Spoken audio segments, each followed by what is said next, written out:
Donc la première des choses à faire, c'est de faire des prélèvements et de calculer le pouvoir mycorhizogène de ce sol. D'accord? Et si j'observe des signes, par exemple, de fatigue dans un arbre ou comme ça, je peux mycorhizer, mais il y a une technique de mycorhisation. D'accord?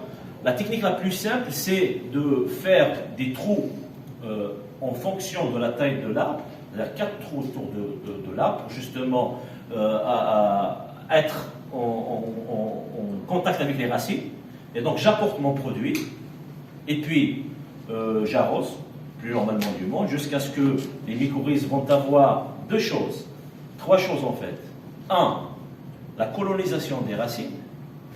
2, le travail en synergie déjà du microbiote présent dans le sol et la mise en place de cette symbiose durable.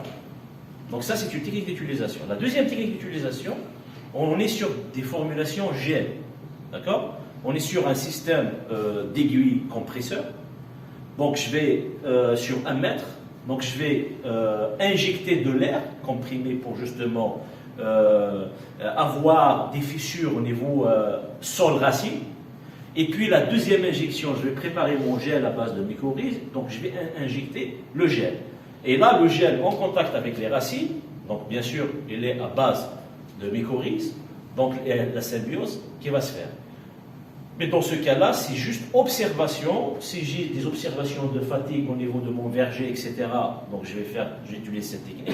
Mais la technique la plus efficace, la plus pratique, c'est d'avoir des plantes déjà mycorhizées en pépinière et de faire la transplantation au champ.